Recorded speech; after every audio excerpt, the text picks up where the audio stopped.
Hey everybody, welcome back to Grey County Grillin'. Tonight is going to be a little bit different. No food. In fact, this is going to be my daughter Madison's grade 8 speech. She wrote it really well and delivered it even better, and a lot of people have requested to hear the speech, so that's what tonight's video is. Names and places have been changed to protect Madison's identity and the other people's identities as well. Enjoy!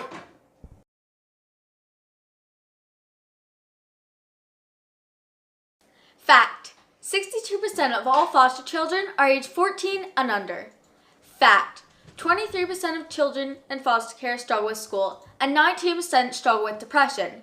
Fact: 50% of youth in foster care do not complete high school, and 60% of females are unwed parents. Judges, teachers, and fellow students, I'm here to tell you my story. I was a foster child. I have a half-sister and a half-brother who came from two different fathers. My youngest brother Gavin is my full sibling because we share a father and mother. Our family was already more complicated than most. My mother was a one-woman show with the assistance of my nana and her friends.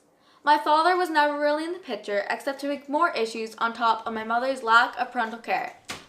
You can probably imagine this brought suspicion and worry, and the issues caught the attention of the right people. These people belong to an organization called Child and Family Services. They started visiting my family's home and interviewed my mother and myself to find out information about our home situation. When they didn't think they were getting all the information I had to say, they started making visits to my school to talk to me there with my mother's listening ear in the next room. Several of these visits passed before they got the information they needed. On one fateful spring day, my life made a drastic change for the better. My sister and I were at school and were told we'd not be on the bus that night. So when we went to the office at the end of the day, we were surprised to see that it was not my mom, but a social worker named Amanda. Amanda took my sister and I to a house in Carlington, where we met our younger brothers. This house was explained to us as our temporary home, or our foster home. I still attended the same school in Casterly, but instead of a bus drive, we were driven by Child and Family Services. They are highly responsible people who do not get paid and volunteer their time to make sure our lives and routines can remain as consistent as possible. After just 1 month, our time was cut short with a temporary family when they decided to sell their house. My siblings and I were transferred to a more convenient home in Torton. It was closer to the visitation center and the new super school. Our new foster family consisted of a woman and her 3 sons. It was a bit crowded until my half-brother went to live with his grandparents a few weeks after we arrived. Shortly after, my sister went to live with her father. This left Gavin and I with our foster family. When I was in grade 2, I switched schools to attend Torton District School. This allowed me to walk to school each day. In grade 3, I was introduced to a couple with no children. These people and their home would become the next and final chapter of our lives in foster care. Once we got to know the couple, we started having visits at their home. We met their families, who soon became ours too. That Christmas was the first real Christmas my brother and I had in years. In the past, we were made to stay in our rooms. Instead, we ate, opened presents, and celebrated with family like we belonged. On January 2nd, 2014, Gavin and I were officially placed in this couple's care, permanently. I declared that day Love Day. We still celebrate that day each year. Halfway through grade 3, I was placed in Miss Corey's class and have stayed in Ridge Rock School ever since.